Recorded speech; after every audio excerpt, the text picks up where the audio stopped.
go to the top most. நான் கூட பார்ப்பேன் உங்களை மாதிரி ஸ்டார்ஸ் எல்லாருமே வந்துட்டு சோஷியல் மீடியாவில் பார்க்கும்போது நம்ம ஃபாலோவர்ஸ் பார்ப்பேன் 1.5 மில்லியன் நீங்கள் பார்த்தா 11.5 மில்லியன் ரீசெக் கூட பண்ணி பார்ப்பேன். சரி ஓகே பரவாயில்ல அப்படின்னு நினைப்பேன். ஏன்னா அந்தளவுக்கு இன்ஸ்டண்ட்டாக வந்து பிடிச்சி போகுது. அந்தளவுக்கு ஒரு கண்டென்ட்டை எப்படி ப்ரெசென்ட் பண்ணுறதுன்னு உங்கள் எல்லாருக்குமே தெரியுது, எப்படி அட்ராக்ட் பண்ணுறதுன்னு. இது ரொம்ப நல்ல விஷயம். உங்களுக்கு இந்த மாதிரி ஒரு மென்டார் கிடைச்சிருக்கிறது it's a big big gift. எப்படி வந்து அவருக்கு ஒரு மென்டார் கிடைச்சாரோ அந்த மாதிரி உங்கள் எல்லாருக்கும் ஒரு அழகான ஒரு மென்டார் கிடைச்சிருக்காரு. நீங்கள் என்னுடைய ஒரே ரிக்வெஸ்ட், எப்படி வந்து இப்போது ஜெயம் ரவி ஜீவா ஜாமி எடுத்துக்கோங்களேன், ஜே ஜே ஜே எங்களுக்குள்ளே இல்லாத ஜே ஜெலசி தான். அந்த மாதிரி நீங்களும் உங்களுடைய ஃபெலோ என்டர்டெய்னர்ஸை வந்து என்கரேஜ் பண்ணுங்கள், ஹெல்ப் பண்ணுங்கள். ஏன்னா இங்கே எல்லோரும் ஒரே இண்டஸ்ட்ரி தான். So just give and take, that's all. Share your ideas and ஈஸியாக நீங்கள் நினச்சா, இந்த குரூப் நினச்சா பார்க்கும்போது அந்த வைப் நமக்கு வருது, எங்கேயோ போகலாம். அண்ட் நாங்கள் எல்லாம் உங்களுக்கு இருக்கிறோம். இனிஷியேட்டிவ் வந்து ரொம்ப பெருசு. எனக்கு தெரிஞ்சு 100% சூப்பர் குட் ஃபிலிம்ஸே எனக்கு தெரிஞ்சு மோர் தென் 200 டேலண்ட்ஸ் இன்ட்ரடியூஸ் பண்ணிருப்பாங்கல்ல. டேரக்டர்ஸாக இப்படி 50 பேருக்கு மேலே, ஆர்டிஸ்ட் நிறைய பேர். இந்த கம்பெனி வந்து கார்பரேட் ஸ்டைலில் அதை விட பெருசாக நிறைய பெரிய டேலண்ட்ஸை வந்து இப்போ ஒரே ஸ்டேஜ்லேயே இத்தனை பேர் பண்ணியிருக்கீங்க, நிறைய பேர் பண்ணுவீங்க நீங்கள். ஆக்சுவலி டெஃப் ராகோட மீனிங் புரிஞ்சுக்கிட்ட பிறகு நானுமே ஒரு டெஃப் ராக் தான். எனக்கு மியூசிக் தெரியாது, காது கேட்கல. நிறைய பேர் சொன்னாங்க, நான் இன்ஜினியராக இருந்து வரும்போது நீங்கள் பண்ண வேண்டாம், எது பெருசு போதிங் தெரியல. இப்போ காது கேட்கல, யார் பேசுறதுமே. வந்துட்டேன். நடிக்க தெரியாது, காது கேட்கல, வந்துட்டேன். டைரக்ஷன் தெரியாது, வந்துட்டேன்ற மாதிரி நமக்கு மனசில் நம்பிக்கை இருக்கும்போது யார் பேசுறது நம்ம காது கேட்கணுன்ற அவசியம் இல்லை. ஆல்ரெடி நிறைய பேர் பண்ணதை ஃபாலோ பண்ணி தான் நம்ம பண்ணுன்ற அவசியமே இல்லை. நமக்கு ஒரு பெரிய நம்பிக்கை இருந்தால் நம்ம என்ன வேணால் செய்யலாம் அப்படின்றதுக்கான உதாரணம் தான் இந்த டெஃப்ராக்ஸோட meaning. All the best sir. இன்னும் பழைய டெஃப்ராக்ஸ் வந்து நம்ம இண்டஸ்ட்ரிக்கு நீங்கள் கொடுக்கணும். இந்தியா லெவலில் நீங்கள் பெரிய கம்பெனியாக கண்டிப்பாக சூப்பராக பண்ணுவீங்க. All the best. Thank you. Thank you sir. Thank you so much. இவ்வளோ நல்ல பாட்டுகள் நிறையா இருந்தது. ஆனால் ஹிந்தி பாட்டுக்கு என்ன கூப்பிட்டது? ஏன்னா நமக்கு ஹிந்தி நல்லா தெரியும். ஆஜ்கா மேராக சைட்னா ஓகே, அதாவது எடுத்துக்கலாம். அண்ட் இந்த படம் 100 days நிச்சயமாக வரும். அண்ட் இதை பார்க்கும்போது எல்லாம் இந்த ஸ்டேஜ் வந்தால் அது மாதிரி தான் பேச தோணுது. ஃபர்ஸ்ட் டைம் வேறு ஒரு நல்ல விஷயத்துக்காக நம்ம வந்து பேசுகிறோம். என்னென்னா, ஒரு ஃபங்க்ஷன் நடக்கும்போது இந்த ஃபங்க்ஷன் நம்ம போய் தான் ஆகணுமா அப்படின்னு நினச்ச ஒரு ஃபங்க்ஷன் இருந்தாங்க. ஏன்னா ஒரு 4 days முன்னாடி என்னை பார்த்தாரு, நேரில் பார்த்தாரு. இது மாதிரி நான் வந்து என் ஃபோன் இல்லை, ஓகே, இது மாதிரி நீங்கள் வந்து ஒரு ஃபங்க்ஷன் நடக்க வந்து தான் ஆகணும் அப்படின்னாரு. வந்துடுறது நோ ப்ராப்ளம் அப்படின்னேன். ஏன்னா இதை பற்றி நாங்கள் நிறைய பேசியிருக்கோம். அதுக்கப்புறம் ஒரு 2 days முன்னாடி ஒரு வாய்ஸ் மெசேஜ் வந்தது, பிரதர் வந்துருந்தது. நான் அன்றைக்கே சொல்லிட்டு வந்துருந்தது. நேற்று நைட் ஒரு வாய்ஸ் மெசேஜ் வந்தது. அப்போ தான் யோசிச்சார் போய் தான் ஆகணுமா அப்படின்ட்டு. என்னென்ன நிறைய சிங்கிங் டேலண்ட்டுக்கு ஆப்பர்ச்சுனிட்டி தரேன் பிரதர், உங்களுக்கு சிங்கிங் பண்ணணும்னு கூட சொல்லுங்கள், நான் வந்து சான்ஸ் தரேன் அப்படின்னாரு. இப்போ தான் ஆரம்பிச்சிருக்கீங்க.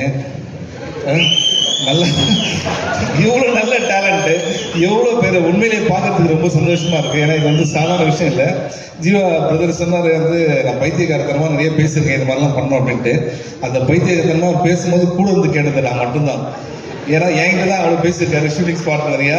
ஆனால் நிறைய விஷயம் நிறைய பேர் ஐடியா வச்சுருப்பாங்க. ஆனால் ஸ்டார்ட் பண்ணுறது ரொம்ப கஷ்டம். Brother you did it. So அது வந்து பெரிய விஷயம். ஏன்னா ஒரு டேலண்ட் ஐடென்டிஃபை பண்ணி அந்த டேலண்ட் வெளியில் வர்றது இருக்குல்ல, அதுக்கு ஒரு பிளாட்ஃபார்ம் இருக்கிறது வந்து ஒரு பிஸ்னஸாக மட்டும் நான் அதை பார்க்கல, இது ஒரு பிளெஸிங்ஸாக பார்க்குறேன். ஏன்னா வந்து என்றைக்காக இருந்தாலும் சரி டேலண்ட் நிச்சயமாக வெளில வரும். அந்த டேலண்ட் உங்கள் மூலியமா வர்றது ஒரு பெரிய விஷயம் இருக்குது. Thank you bro. அண்ட் ஒரு பாட்டு எல்லாருமே சூப்பர். இப்போ வந்து எனக்கு வந்து பாட்டு ரொம்ப ஆசை, உண்மையிலே சொல்கிறேன். ஆனால் வந்து செட்டே ஆகாது. ஆனால் டேலண்ட் அப்படின்ற போது ஒரே விஷயம் நான் சொல்லணும்னு ஆசைப்பட்றேன். அது மட்டும் மூடி மறைச்சி வைக்கவே முடியாது. நமக்கு டேலண்ட்னா அது எப்படியா இருந்தாலும் அது வெளியில் வந்து தான் ஆகும். அண்ட் நான் எப்படி வந்தேன் அப்படின்னா, இது மாதிரி பாடி வரல, கவிதை சொல்லி வந்தேன்.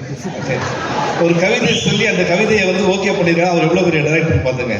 வெங்கட் பிரபு, மரத்தில் இருக்குது காய், உங்க தேவை பாய், நீ மட்டும் ஓகே சொன்னா இந்த கார்த்தி உன் காலடி நாயசன் இந்த கவிதையை கார்த்திகை வைத்து டேலண்ட் இருக்குன்னு ஐடென்டிஃபை பண்ணியிருக்காங்கன்னா பிரதர் அதே மாதிரி நீங்களும் இது மாதிரி நிறைய டேலண்ட்டை ஐடென்டிஃபை பண்ணி நிச்சயமாக இது வந்து வெறும் இது மட்டும் இல்லாமல் நீங்கள் வேர்ல்ட் லெவலில் போகணும் அப்படின்றது தான் ஐடியா.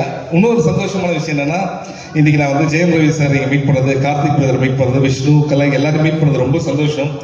அண்ட் சீக்கிரமாக நம்மலாம் சேர்ந்து ஒரு நல்ல பாட்டுக்கு எதிராக ஒரு வீடியோ பண்ணி அதை நானே கொரியோகிராஃப் பண்ணுறேன். இதுக்கு மேலே என்ன ஆஃபர் கொடுக்குறது? ஸோ நானே கொரியோகிராஃப் பண்ணுறேன். அண்ட் பாட்டு ரொம்ப நல்லா இருந்தது. பாட்டு போட்டது இல்லை மேடம் நல்லா இல்லை அந்த லாஸ்ட் ட்விஸ்ட் ரொம்ப நல்லா இருந்தது.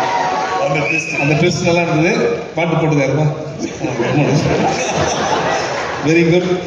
உண்மையிலேயே இது எப்படி இருக்குன்னா ஒரு ஃபேமிலி ஃபங்க்ஷன் அண்ட் ஒரு காலேஜ் ஃபங்க்ஷன் மிக்ஸ் ஆன மாதிரி இருக்கு. I'm very happy. இங்கே இருக்கிற எல்லாருமே டேலண்டட் பீப்புள்.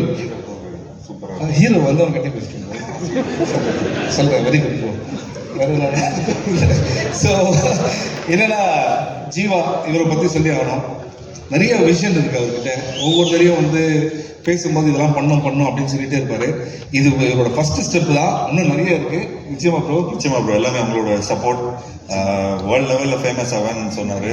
இந்த கான்செப்ட் ஃபேமஸ் ஆகும்னு சொன்னார். Thank you so much bro.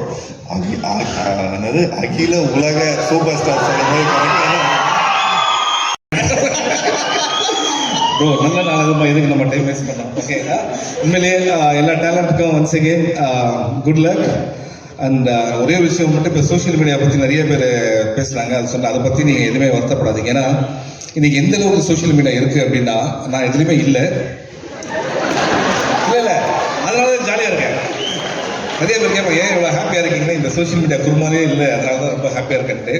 இன்னைக்கு நீங்கள் ஒரு வீடியோ எடுத்து அந்த வீடியோவில் இந்த வீடியோ பார்க்குறவங்களாம் ரொம்ப நல்லவங்க, இது மாதிரி நல்லவங்க நீங்கள் பார்க்கவே முடியாது அப்படின்னு சொன்னீங்கன்னா அந்த வீடியோ பார்த்து உங்களை திட்டுறவங்க நிறைய பேர் இருப்பாங்க. டேய் எனக்கு தெரியாதா நல்லா வேண்டாது. இதை நான் டீசெண்டாக சொல்கிறேன். ஏன்னா அவ்வளோ ஃப்ரஸ்ட்ரேட்டடாக அவ்வளோ கடுப்பாக தான் இருக்காங்க. ஸோ அதனால் நெகட்டிவ் கமெண்ட்ஸை பற்றி வருத்தமே படாதுங்க. பிகாஸ் அதெல்லாம் டைம் வேஸ்ட்டு. சோஷியல் மீடியாவே சொல்லாமல் 100% சொல்லலாம். தேவையில்லாத பாட்டெல்லாம் டைம் வேஸ்ட்டு. அதை விட்டுருங்க. Focus on your talent. டெஃபினட்டாக this is one of the biggest platform for you. And நீங்கள் அச்சீவ் பண்ணுற விஷயம் நிறைய இருக்குது. Good luck to all of you. Thank you.